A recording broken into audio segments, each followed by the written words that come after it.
આકાશવાણી અમદાવાદ વડોદરા પ્રાદેશિક સમાચાર જયેશ પટેલ વાંચે છે. સૌપ્રથમ મુખ્ય સમાચાર.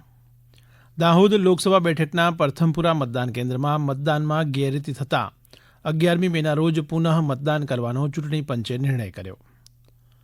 ધોરણ 12 વિજ્ઞાન પ્રવાહ, સામાન્ય પ્રવાહ અને ગુજકેટનું પરિણામ જાહેર. સામાન્ય પ્રવાહનું 91.93, વિજ્ઞાન પ્રવાહનું 82.45% પરિણામ. માર્ચ 2024માં લેવાયેલી ધોરણ 10ની પરીક્ષાનું પરિણામ 11મી મેના રોજ જાહેર કરવામાં આવશે. ભરૂચમાંથી ભારતની ગુપ્ત માહિતી પાકિસ્તાનને પૂરી પાડતો આરોપી ઝડપાયો. ઇફકોના ડિરેક્ટરની ચૂંટણીમાં ભાજપના ધારાસભ્ય જયેશ રાદડિયાનો વિજય થયો. ગુજરાત રાજ્ય યોગ બોર્ડ દ્વારા 7 થી 15 વર્ષના બાળકો માટે સમર યોગ કેમ્પનું આયોજન કરવામાં આવ્યું છે. સમાચાર વિગતવાર. દાહોદ લોકસભા બેઠકના સંતરામપુર વિધાનસભા મતવિસ્તારના પરથમપુરા મતદાન કેન્દ્રમાં 11મી મેના રોજ પુનઃ મતદાન યોજાશે. રાજ્યના સંયુક્ત મુખ્ય ચૂંટણી અધિકારી એબી પટેલે ગાંધીનગરમાં પત્રકાર પરિષદને સંબોધતા જણાવ્યું હતું કે આ મતદાન કેન્દ્રમાં અનિયમિતતા અંગેની ફરિયાદ મળી હતી. રિટર્નિંગ ઓફિસર અને ઓબ્ઝર્વરના મતદાનમાં અનિયમિતતા અંગેના અહેવાલને ધ્યાનમાં રાખીને પુનઃ મતદાનનો ચૂંટણી પંચે નિર્ણય કર્યો છે. હવે 11મી મેના રોજ સવારે 7 થી સાંજના 6 વાગ્યા સુધી આ મતદાન મથકમાં પુનઃ મતદાન યોજાશે. ભારતના ચૂંટણી પંચે રિટર્નિંગ ઓફિસર અને ઓબ્ઝર્વરશ્રીના મતદાનના અનિયમિતતા અંગેના રિપોર્ટને ધ્યાને લઈને તારીખ 7 મે 2024ના રોજ થયેલ મતદાનને રદ જાહેર કરેલું છે અને તારીખ 11 મે 2024 શનિવારના રોજ સવારે 7 થી સાંજે 6 વાગ્યા દરમિયાન નવેસરથી મતદાન કરવાનું નિર્ધારિત કરવામાં આવ્યું. સંબંધિત ઘટના અંગે presiding officer, assistant presiding officer અને 2 પોલિંગ ઓફિસર તેમજ 1 પોલીસ કોન્સ્ટેબલને પણ સસ્પેન્ડ કરવામાં આવે. ગુજરાત માધ્યમિક અને ઉચ્ચતર માધ્યમિક શિક્ષણ બોર્ડ ધોરણ 12 વિજ્ઞાન, સામાન્ય પ્રવાહ અને ગુજકેટનું પરિણામ જાહેર કર્યું છે.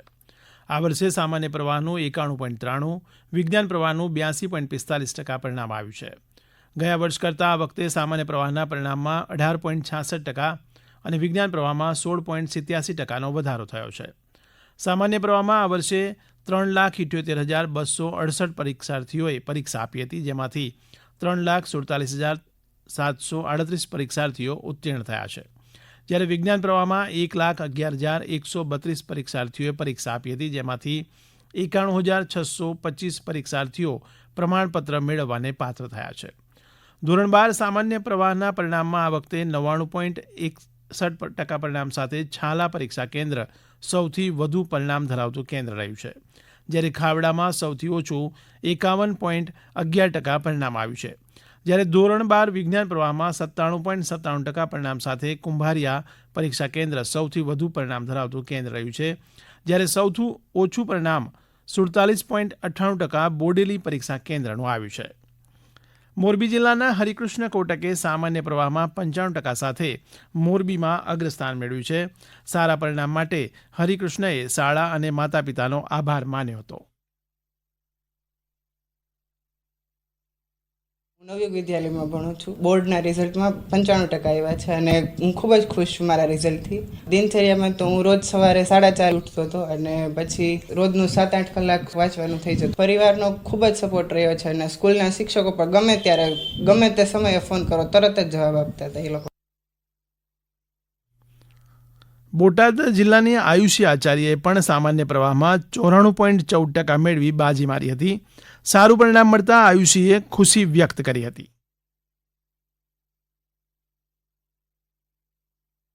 હું શ્રી નાલંદા કન્યા વિદ્યાલય શાળામાં ભણતી હતી. મેં ધોરણ 12 કોમર્સની એક્ઝામ આપી. એક્ઝામમાં મારે 99.86% રહી અને 94.14% આવેલા છે. મારે આગળ ભવિષ્યમાં ચાર્ટર્ડ એકાઉન્ટન્ટ બનવાનો વિચાર છે. મારે ટકા આવ્યા તેથી હું ખૂબ આનંદની લાગણી અનુભવું છું અને શાળાને ખૂબ ખૂબ અભિનંદન પાઠવું છું. ગુજરાત માધ્યમિક અને ઉચ્ચતર માધ્યમિક શિક્ષણ બોર્ડ દ્વારા માર્ચ 2024માં લેવાયેલી ધોરણ 10ની પરીક્ષાનું પરિણામ આગામી 11મી મેના રોજ જાહેર કરવામાં આવશે. પરીક્ષાના પરિણામ બાદ વિદ્યાર્થી, વાલી તેમજ શાળાને માર્ગદર્શન માટે ટોલ ફ્રી હેલ્પલાઇન 20મી મે સુધી કાર્યરત રહેશે. ટોલ ફ્રી હેલ્પલાઇન નંબર 1800-233-5500 છે. હેલ્પલાઇનનો સમય સવારના 10 થી સાંજના 6 વાગ્યા સુધીનો રહેશે. આ સમાચાર આપ આકાશવાણીના અમદાવાદ વડોદરા કેન્દ્ર પરથી સાંભળી રહ્યા છો. વધુ સમાચાર માટે અમારી YouTube channel AIR news Gujarat પણ સાંભળી શકો છો અને AIR_ABAD ને ફોલો કરી શકો છો.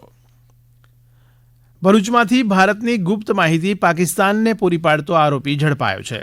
CID ક્રાઇમના એડિશનલ DGP રાજકુમાર પાંડ્યેને જણાવ્યું છે કે ભરૂચની કેમિકલ ફેક્ટરીમાં કામ કરતો પ્રવીણ મિશ્રા કે જે મૂળ બિહારનો રહેવાસી છે તે ભારતની ગુપ્તચર માહિતી ફેસબુક દ્વારા પાકિસ્તાનને પહોંચાડતો હતો. આરોપી મૂળ વ્યવસાયે એરોનોટિકલ એન્જિનિયર છે, જેમાં હૈદરાબાદમાં DRDOમાં માલ સામાન પૂરો પાડતો હતો. થોડા સમય પહેલા મિલિટરી ઇનપુટમાં ઉધમપુરથી માહિતી મળી હતી. ફેસબુક દ્વારા આ પ્રવીણ મિશ્રાને સંપર્ક કરેલ, પછી ઇન્ડિયન ડિફેન્સ ઓર્ગેનાઇઝેશન સાથે કામ કરતા વિવિધ એજન્સીઓ, પ્રાઇવેટ કંપનીઓના માહિતી મેળવવા માટે કોશિશ કરેલ.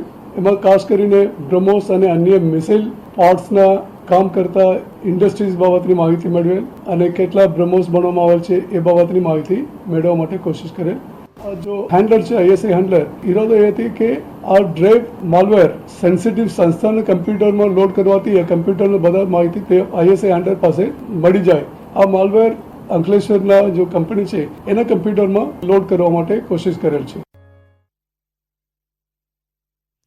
ઇફકોના ડિરેક્ટરની ચૂંટણીમાં ભાજપના ધારાસભ્ય જયેશ રાંદડિયાનો વિજય થયો છે. ઇફકોના ડિરેક્ટર પદની આજે યોજાયેલી ચૂંટણીમાં 180 સભ્યોએ મતદાન કર્યું હતું, જેમાંથી જયેશ રાંદડિયાએ 114 અને તેમના હરીફ ઉમેદવાર બિપિન ગોતાને 66 મત મળ્યા હતા.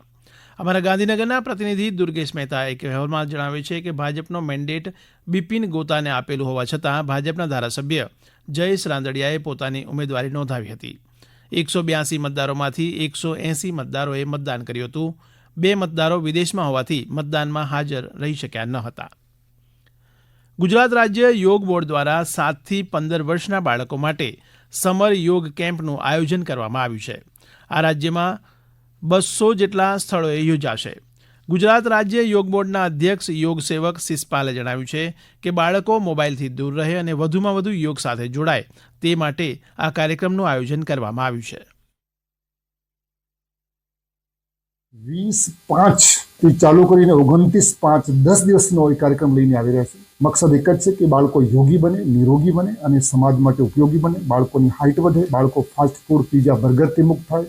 તણાવ જે બાળકોમાં વધી રહ્યો છે, મોબાઈલનો જે પ્રચલન વધી રહ્યું છે, એ બધાના ધ્યાનમાં રાખી બાળકોની સારી હેબિટ બને, બાળકો યોગ કરતા થઈ જાય, પ્રાણાયામ કરે, આસન કરે, ધ્યાન કરે. તો હું સમસ્ત ગુજરાતની જનતાને આહ્વાન કરવા માંગુ છું. રાજ્યના કેટલાક વિસ્તારોના લોકોને કાળઝાળ ગરમીમાંથી રાહત મળી શકે તેમ છે. હવામાન વિભાગના જણાવ્યા પ્રમાણે આગામી 12મી તારીખ પછી 3 દિવસ દરમિયાન દક્ષિણ ગુજરાતના કેટલાક વિસ્તારોમાં હળવો વરસાદ પડી શકે છે.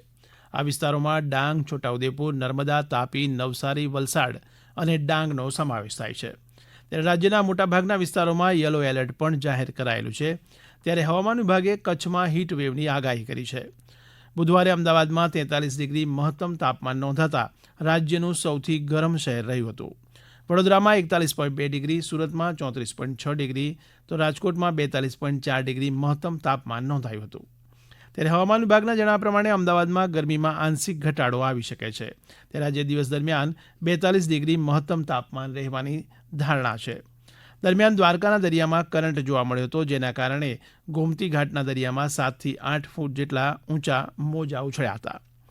સિવિલ હોસ્પિટલ ખાતે આજે 152મું અંગદાન થયું છે. અત્યાર સુધીમાં કુલ 152 અંગદાતાઓ દ્વારા કુલ 490 અંગોનું દાન મળેલ છે, જેનાથી 474 વ્યક્તિઓને જીવનદાન મળ્યું છે. અમદાવાદ દરિયાપુરના રહેવાસી ખોડીદાસ મેણાને અજાણ્યા વાહને ટક્કર મારતા માથાના ભાગે ગંભીર ઈજા પહોંચતા સારવાર અર્થે સિવિલ હોસ્પિટલમાં ખસેડાયા હતા. ત્યારે ગઈકાલે તબીબોએ ખોડીદાસને બ્રેઇન ડેડ જાહેર કર્યા હતા. ત્યારે તેમના 3 ભાઈઓએ ખોડીદાસના અંગોનું દાન કરવાનો નિર્ણય કર્યો હતો. ત્યારે ખોડીદાસના અંગદાન થકી 2 કિડની અને 1 લીવરનું દાન મળ્યું છે, જેને સિવિલ મેડિસિટી કેમ્પસની જ કિડની હોસ્પિટલના જરૂરિયાતમંદ દર્દીઓમાં પ્રત્યારોપણ કરવામાં આવશે.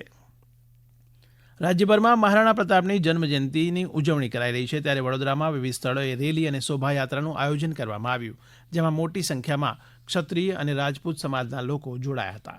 અંતમાં મુખ્ય સમાચાર ફરી એકવાર. દાહોદ લોકસભા બેઠકના પ્રથમપુરા મતદાન કેન્દ્રમાં મતદાનમાં ગેરરીતિ થતાં 11મી મેના રોજ પુનઃ મતદાન કરાવવાનો ચૂંટણી પંચે નિર્ણય કર્યો. ધોરણ 12 વિજ્ઞાન પ્રવાહ, સામાન્ય પ્રવાહ અને ગુજકેટનું પરિણામ જાહેર. માર્ચ 2024માં લેવાયેલી ધોરણ 10ની પરીક્ષાનું પરિણામ 11મી મેના રોજ જાહેર કરાશે. ભરૂચમાંથી ભારતની ગુપ્ત માહિતી પાકિસ્તાનને પૂરી પાડતો આરોપી ઝડપાયો. તો ઇફકોના ડિરેક્ટરની ચૂંટણીમાં ભાજપના ધારાસભ્ય જયેશ રાદડિયાનો વિજય થયો. તો ગુજરાત રાજ્ય યોગ બોર્ડ દ્વારા 7 થી 15 વર્ષના બાળકો માટે સમર યોગ કેમ્પનું આયોજન કરવામાં આવ્યું છે.